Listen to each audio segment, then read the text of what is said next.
안녕하세요. 오늘은 포스트 세계화 현상 이후 심화된 빈곤과 소득 불평등에 대해서 발표해 보도록 하겠습니다. 여러분, 혹시 세계화에 대해서 알고 계시나요? 현재 세계화의 물결이 전 세계를 뒤덮으며 많은 영향을 불러일으켰습니다. 우선 세계화란 다양한 국가 간의 교류가 크게 늘어나면서 개인과 사회 집단이 하나의 세계 안에서 삶을 영위해 나가는 전반적인 과정을 뜻하는 말인데요. 세계화는 다양한 원인으로 발생합니다. 교통, 통신의 발달이나 국제기구 출범 등과 같은 원인을 꼽을 수 있습니다. 이러한 세계화는 일상생활의 편리함과 일자리 제공이라는 긍정적 영향도 존재하지만 오늘 특히 이런 빈곤에 미치는 부정적인 영향에 대해서 알아보도록 하겠습니다. 세계화는 무역의 확대와 자본 이동의 자유화를 통해서 소득 배분에 영향을 미칩니다.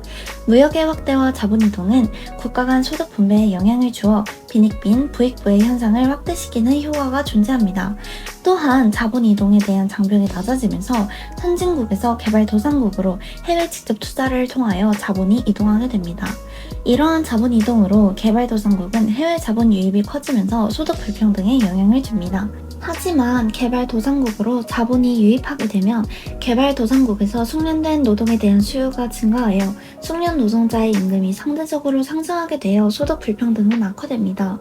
이렇게 부정적인 영향의 원인으로는 세계화가 진행되며 국가들의 경제적 여건의 변화가 소득 불평등에 영향을 미치기 때문입니다. 특히 자본 이동의 자유화로 인하여 해외 직접 투자의 증가는 생산 구조와 소득 분배에 중요한 역할을 합니다.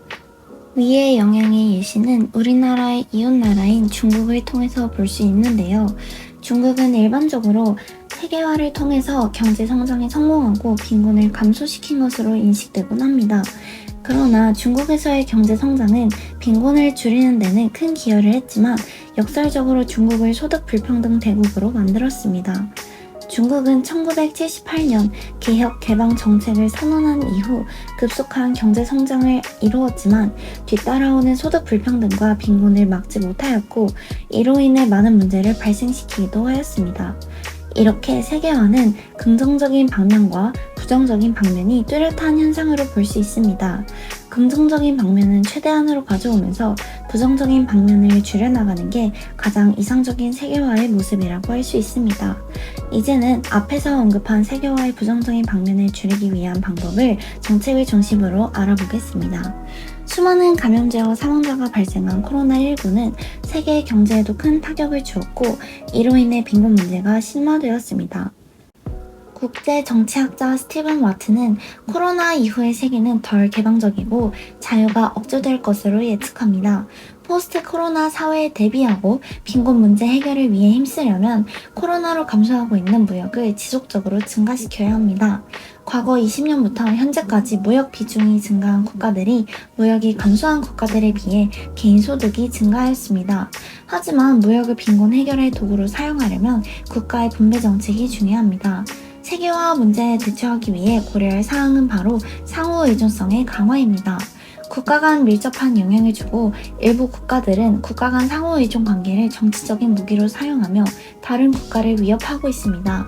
하지만 전 세계 공통의 목표인 빈곤을 감소시키기 위해 상호 의존성을 무기가 아닌 방패로 써야 합니다. 국가와 국가가 협동하고 협력하여 세계 여러 문제를 해결할 수 있을 것이라 예상합니다.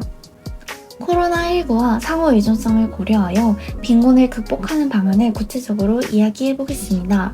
첫 번째는 빈곤 국가와 빈곤 계층에 대한 경제적 지원과 교육을 비롯한 재반 지원으로 자립할 수 있는 기반을 마련해 주어야 합니다.